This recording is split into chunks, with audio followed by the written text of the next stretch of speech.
আসসালামু আলাইকুম। ষষ্ঠ শ্রেণীর প্রিয় শিক্ষার্থী, আশা করি ভালো আছো। আজকে তোমাদের বিজ্ঞান বই এর নবম অধ্যায়ের যে প্রশ্নগুলি আছে সৃজনশীল, আজকে আমরা সবগুলির উত্তর দেখব।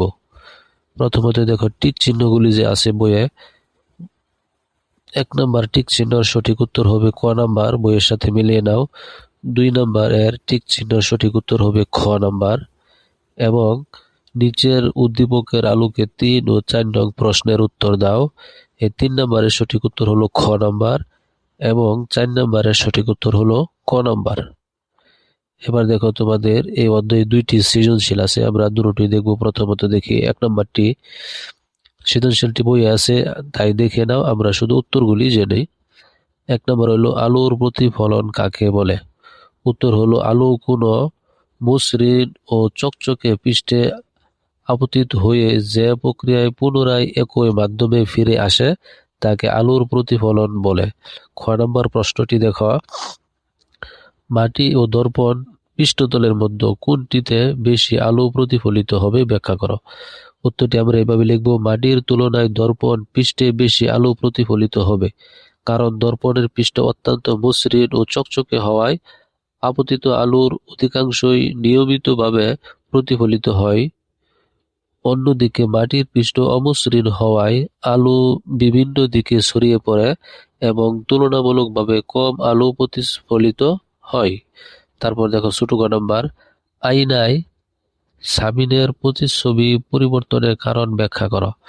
আমরা লিখব এইভাবে উত্তর, সাবিন যে আয়নাটি দেখেছিল সেটি একটি সমতল দর্পণ। সমতল দর্পণে বস্তুর যত দূরত্ব প্রতিচ্ছবিও দর্পণের পেছন তত দূরে গঠিত হয়।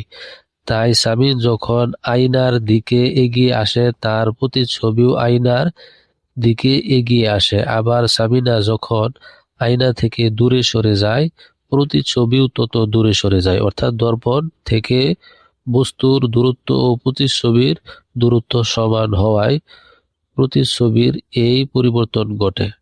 এবার দেখো বড় ঘটি কি লিখবে। উত্তর হইল না।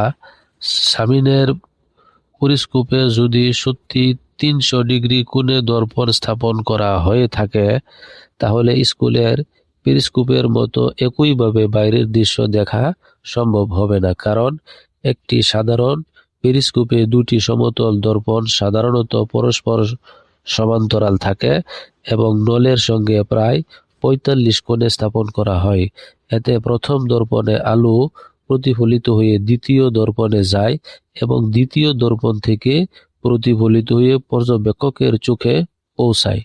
কিন্তু 300 ডিগ্রি কোণে দর্পণ স্থাপন করলে দর্পণগুলোর সঠিক অবস্থান ও আলোর প্রতিফলনের পথ পেরিস্কোপের প্রয়োজনীয় বিন্যাসের সঙ্গে মিলবে না, ফলে আলো সঠিকভাবে পর্যবেক্ষকের চোখে পৌঁছাবে না। তাই পেরিস্কোপের অনুরূপ দৃশ্য দেখতে হলে দর্পণগুলোকে সঠিক কোণ ও অবস্থানে সাধারণত 45 ডিগ্রি ডালে এবং পরস্পর সমান্তরালভাবে স্থাপন করতে হবে। এবার দেখো সৃজনশীল 2 প্রশ্নটি দেখো, আমরা উত্তরগুলি দেখি। প্রতিফলন কাকে বলে। উত্তর হলো আলো কোনো পৃষ্ঠ আপতিত হয়ে প্রতিফলিত হয়ে একই মাধ্যমে ফিরে আসার ঘটনাকে আলোর প্রতিফলন বলে। খ নাম্বার, কোনো বস্তু দেখার জন্য আলোর কোন ঘটনা অপরিহার্য ব্যাখ্যা করো। উত্তরটি হলো কোনো বস্তু দেখার জন্য আলোর প্রতিফলন অপরিহার্য। কোনো বস্তুর উপর আলো পড়লে বস্তুটি সেই আলোর কিছু অংশ প্রতিফলিত করে। প্রতিফলিত আলো আমাদের চোখে প্রবেশ করলে আমরা বস্তুটিকে দেখতে পাই। তাই আলোর প্রতিফলন না ঘটলে সাধারণত কোনো বস্তু আমাদের চোখে দৃশ্যমান হবে না। তারপর দেখো ছোট গ নাম্বার, দ্বিতীয় দর্পণ থেকে প্রতিফলিত রশ্মি অঙ্কন করে ব্যাখ্যা করো। উত্তরটি হবে প্রথম দর্পণে আলোক রশ্মি 20 ডিগ্রি কোণে আপতিত হয়ে প্রতিফলনের সূত্র অনুযায়ী আপতন কোণ সমান সমান প্রতিফলন কোণ। তাই প্রথম দর্পণ কোণে রশ্মিটি 20 ডিগ্রি কোণে প্রতিফলিত হবে। দুটি দর্পণ পরস্পরের সঙ্গে 90 ডিগ্রি কোণে যুক্ত। প্রথম দর্পণ থেকে প্রতিফলিত রশ্মি দ্বিতীয় দর্পণে আপতিত হয়ে আবার প্রতিফলিত হবে। দ্বিতীয় দর্পণ থেকে প্রতিফলনের পর নির্গত রশ্মিটি আপতিত রশ্মির বিপরীতমুখী হবে, অর্থাৎ দুটি সমতল দর্পণ কোণে থাকলে পরস্পর দুটি প্রতিফলনের ফলে আলোক রশ্মি দিক মোট 180 ডিগ্রি পরিবর্তিত হয়। এবার দেখো বড় গ নম্বর প্রশ্নটিতে কি বলতেছে, দর্পণ দুটিকে পরস্পরের সমান্তরাল করা হলে কোন ধরনের প্রতিফলন ঘটবে, যুক্তিসহ বিশ্লেষণ করো। উত্তরটি আমরা এইভাবে লিখব, দর্পণ দুটিকে পরস্পরের সমান্তরাল করলে উভয় দর্পণের পৃষ্ঠ মসৃণ থাকায় নিয়মিত প্রতিফলন ঘটবে, কারণ মিশ্রণ পৃষ্ঠে সমান্তরাল আলোক রশ্মি আপতিত হলে প্রতিফলিত রশ্মিগুলো নির্দিষ্ট নিয়মে প্রতিফলিত হয়। এক্ষেত্রে প্রথম দর্পণ থেকে প্রতিফলিত আলো দ্বিতীয় দর্পণে পড়ে আবার প্রতিফলিত হবে। দর্পণ দুটি সমান্তরাল হওয়ায় আলো বারবার দুই দর্পণের মধ্যে প্রতিফলিত হতে পারে, ফলে একাধিক প্রতিফলনও দেখা যেতে পারে। তবে প্রতিটি দর্পণের পৃষ্ঠ মসৃণ হওয়ায় প্রতিটি প্রতিফলন হবে নিয়মিত প্রতিফলন। এবার দেখো সংক্ষিপ্ত প্রশ্ন আছে 3টি, আমরা উত্তরগুলি দেখি।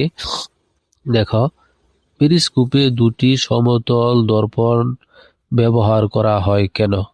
উত্তরটি আমরা লিখব, পেরিস্কোপে দুটি সমতল দর্পণ ব্যবহার করা হয় কারণ সমতল দর্পণ আলোর প্রতিফলনের মাধ্যমে আলোকে নির্দিষ্ট দিকে ঘুরিয়ে দিতে পারে। সাধারণত দর্পণ দুটি 45 ডিগ্রি কোণে স্থাপন করা হয়, ফলে এক দর্পণ থেকে প্রতিফলিত আলো অন্য দর্পণে গিয়ে আবার প্রতিফলিত হয়ে পর্যবেক্ষকের চোখে পৌঁছায়। এর ফলে বাধার আড়াল থেকেও বাইরের দৃশ্য দেখা যায়। তারপরে দেখো 2 নম্বরটি, প্রতিফলনের দুটি নিয়ম লিখো। প্রতিফলনের দুটি নিয়ম হলো আপতন কোণ সমান সমান প্রতিফলন কোণ। 2 নম্বর, আপতিত রশ্মি প্রতিফলিত রশ্মি ও আপতন বিন্দুতে অঙ্কিত অবিলম্ব একই সমতলে অবস্থান করে। তারপর 3 নম্বর প্রশ্নটি দেখি, সংক্ষিপ্ত শেষ প্রশ্ন, বিক্ষিপ্ত প্রতিফলন ব্যাখ্যা করো।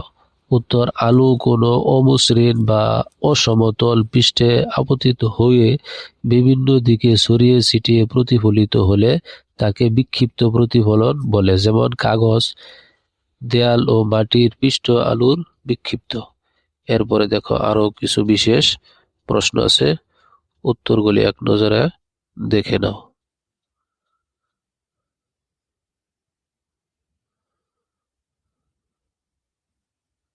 আজকে এই পর্যন্তই, ধন্যবাদ।